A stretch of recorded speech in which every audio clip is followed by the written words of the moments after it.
This video is designed for educators to show how they can use camera trap images to meet some of their classroom goals. As with all of our work, we use our own photos right here from the Finger Lakes region. And I'd like to thank CCURI and Finger Lakes Community College for their generous support. These are the folks that do most of the camera trap work at Finger Lakes Community College, including past and present students, too numerous to mention. So I'm using PowerPoint 2007 today, and I'm going to show you 4 different techniques that I use in my class. I call them toggle, animation, side-by-side, and splice. First, the toggle method. Simply put, I've got 2 slides, one right after the other, and I just toggle back and forth between my forward and back arrows so that we're looking at an animal, in this case an opossum and a raccoon.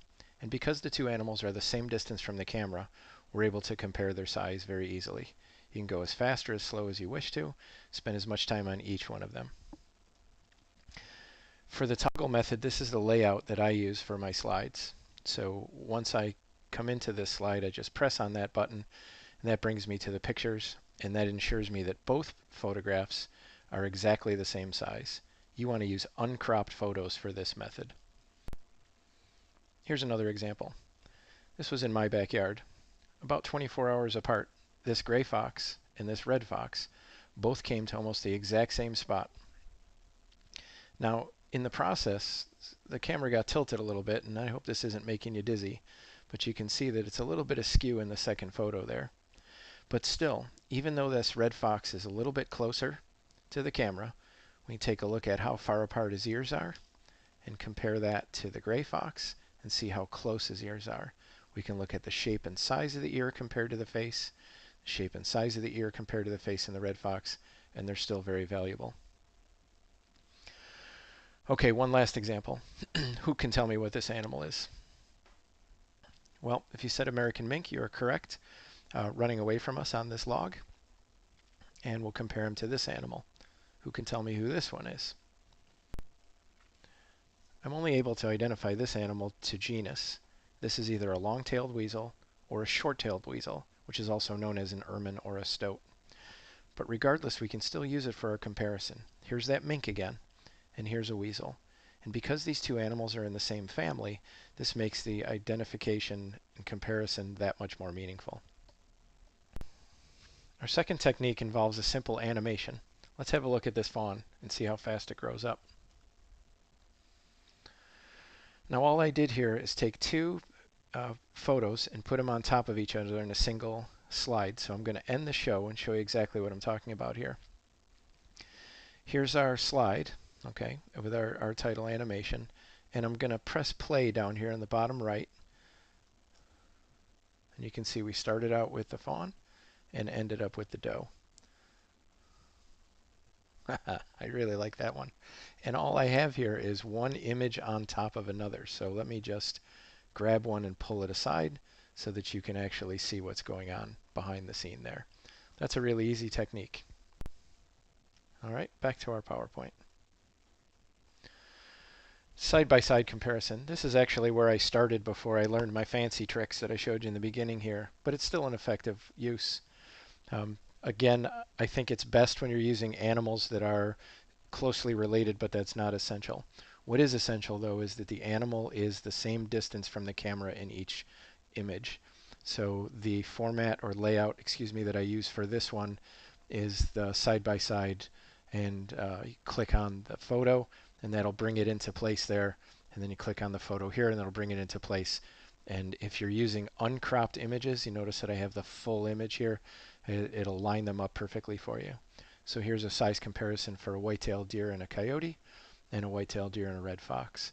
And if I toggle back and forth, I can compare the size of a coyote to a red fox as well.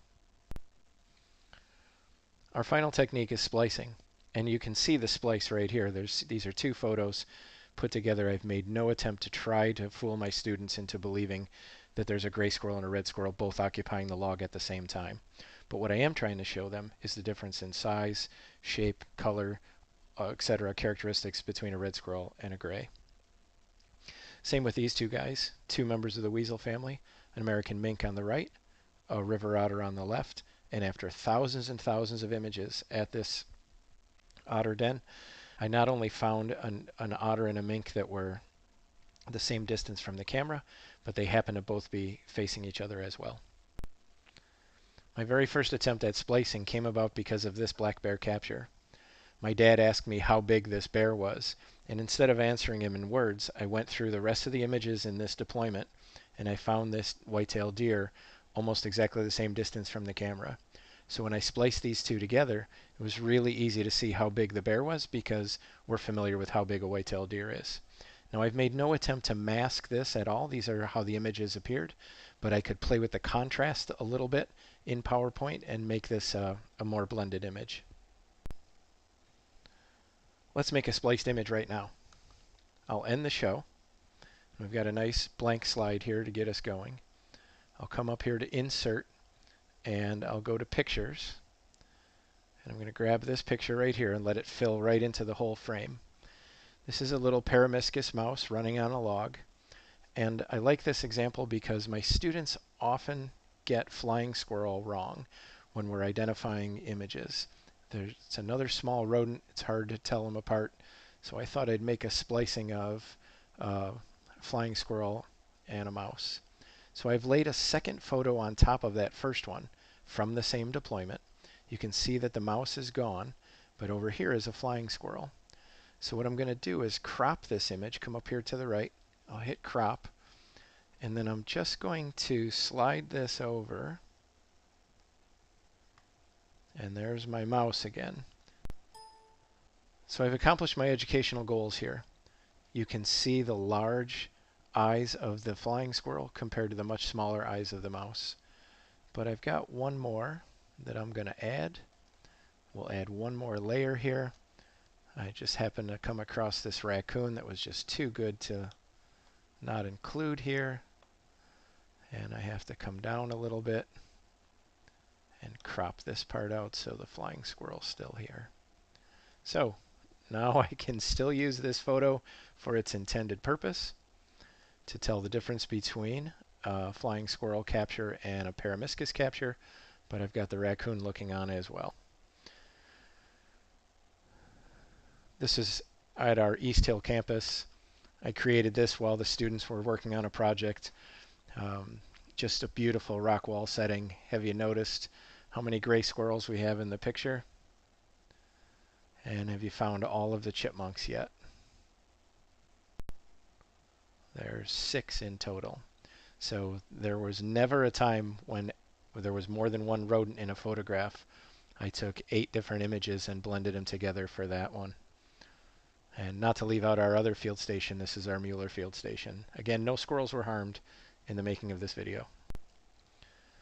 Thanks for watching. I hope those techniques are useful for you. If you have any suggestions for me, please feel free to make a comment below.